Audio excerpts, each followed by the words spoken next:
योग कहते हैं जो अप्राप्त वस्तु है उसको प्राप्ति कराना, और क्षेम कहते हैं जो प्राप्त वस्तु उसकी रक्षा करना। ये दोनों काम जब भगवान के ऊपर समर्पित कर देते हैं, अनन्यस चिंतयन्तो माम ये जना परिपासते तेषाम नित्याभियुक्तानाम योगक्षेमम वहाम्यहम्।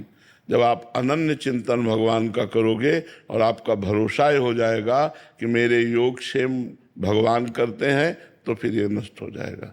पर पूरा का पूरा समर्पण होने पर तो ये भजन से होगा। जितना भजन करोगे, नाम जप करोगे, उतना समर्पण होता चला जाएगा। नरेंद्र जी राजस्थान से। राधे राधे। गुरुदेव भगवान, आत्मा सत्य है, शरीर असत्य है। महाराज जी आप पूछना चाहते हैं शरीर और आत्मा का भेद हम कैसे समझें महाराज? भजन से। भजन नहीं है तो बातों से थोड़ी समझ सकते हो। तपस्या और भजन के द्वारा पवित्र बुद्धि में जब विवेक का प्रादुर्भाव होता है, तो विवेक के द्वारा सत असत का निर्णय होता है। असत है शरीर, सत है आत्मा।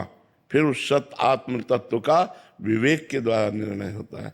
अगर ये असत शरीर से राग हटाना है, सत तत्व को जानना है, तो खूब भजन करो, नाम जप करो, पवित्र भोजन पाओ, अच्छे आचरण करो, शास्त्रों का स्वाध्याय करो, संतों का संग करो, तो ज्ञान प्राप्त हो जाएगा। ज्ञान से ही ये बात जाना जा सकता है कि शरीर मिथ्या है, असत है, और सत्य वस्तु, एक वस्तु, रसमय, आनंदमय, अखंडानंदमय, विज्ञानानंदमय, वो आत्मा है। भगवान सत्य वस्तु आत्मा है, उसका साथ अपन नहीं कर रहे हैं। सब जो जड़ शरीर है छूटने वाला, उसी के साथ क्यों लगे हुए?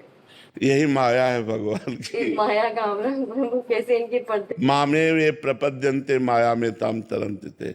भगवान कहते जो मेरी शरण में आ गया और मेरा भजन करता है, वो माया से मुक्त हो जाता है। साक्षी जी।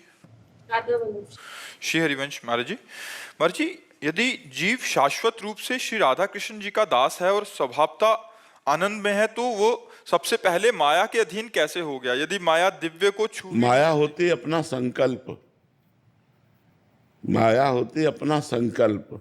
अपनी कामना में हम फंस गए। अभी कामना ना करो, कोई माया नहीं है।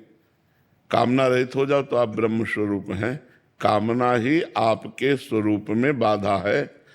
तो पहली बार जब हमारी कामना हुई देखने की, सुनने की, बोलने की, खाने की, भोगने की, फंस गए हम। अब हम कामना हटाने के लिए तो भजन कर